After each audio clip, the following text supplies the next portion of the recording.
Today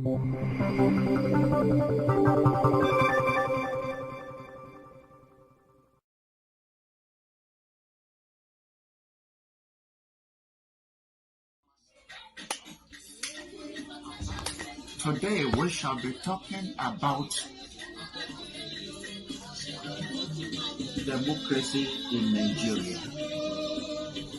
When I say democracy in Nigeria, I meant an average politician in Nigeria doesn't recognize that he's government of the people for the good of the people. They think democracy, when they come to power, they make as much money as they could before they move away.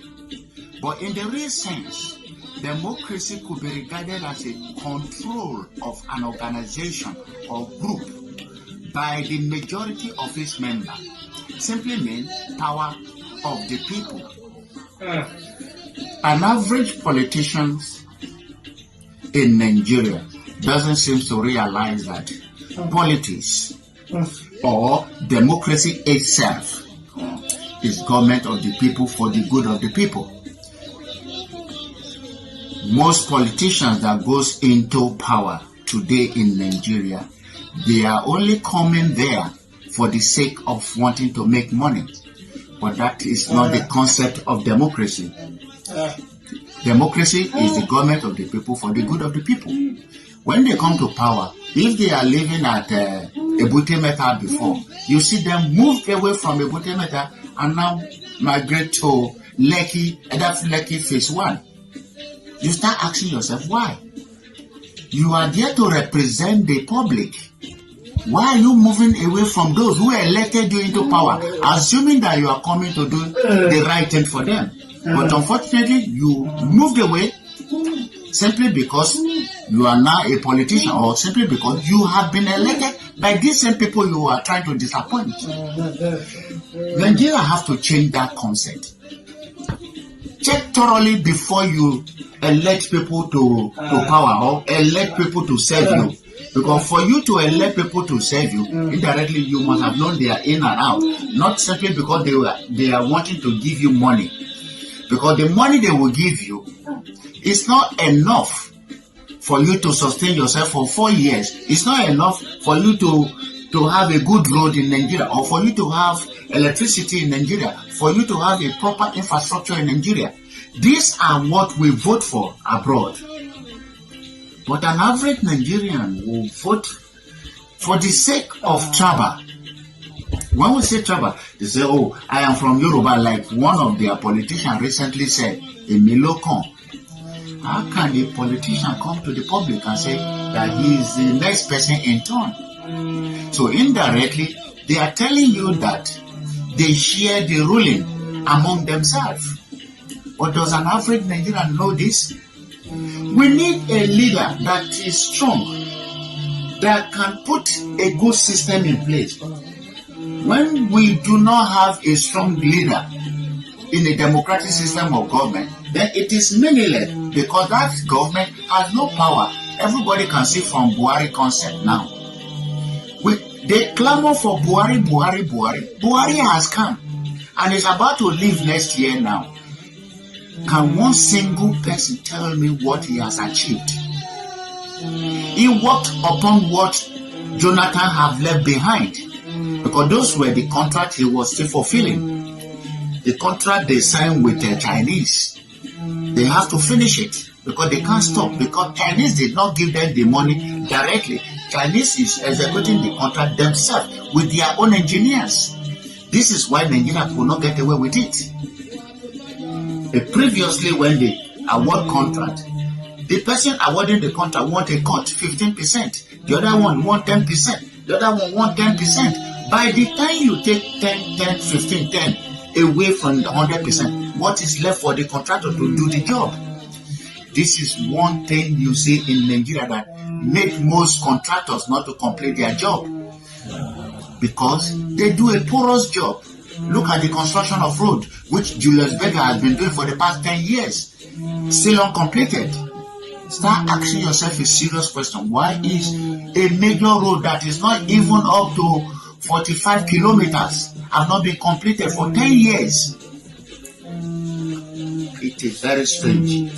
And most politicians, most Nigerians doesn't seem to realize that they are masters of management. When we say master of management, they know how to play around issues.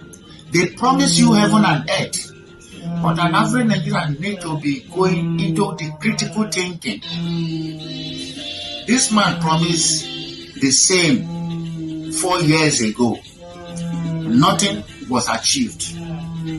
Immediately he came to power, he moved away from the community where he was supposed to be serving.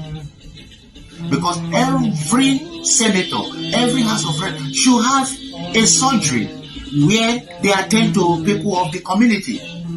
That is where they gather information, what the community wants and how they want it. But unfortunately, that's not the case in Nigeria.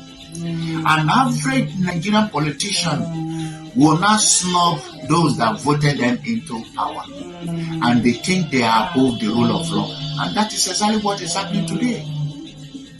That is exactly what is happening today. You know, Nigerians, we made mistakes in the past. When some group of people came to Africa and dominated Africa for more than 200 years. We haven't gained this independence from them. We've not seen way forward by our fellow brothers and sisters. All they do is they want to acquire wealth. You acquire wealth in Nigeria, which is not relevant to people you are coming to beg for assistance in the Western world. You wear a Rolex watch, which an average MP in London does not wear. And you are coming to beg them money to assist you in Africa. Do you see where I'm coming from? That makes you a very foolish idiot.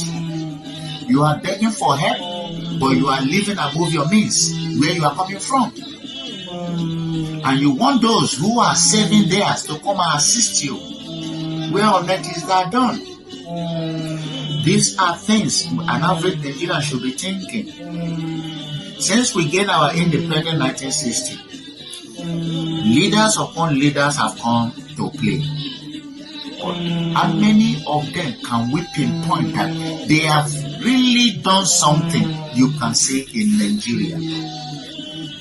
Even those politicians that try to do something in the new capital, all they built for the civil servant was bungalow.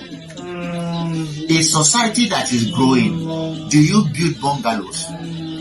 They're supposed to be building 3-story building, 5-story building, 10-story building that will accommodate, because they have no innovation, they have no vision.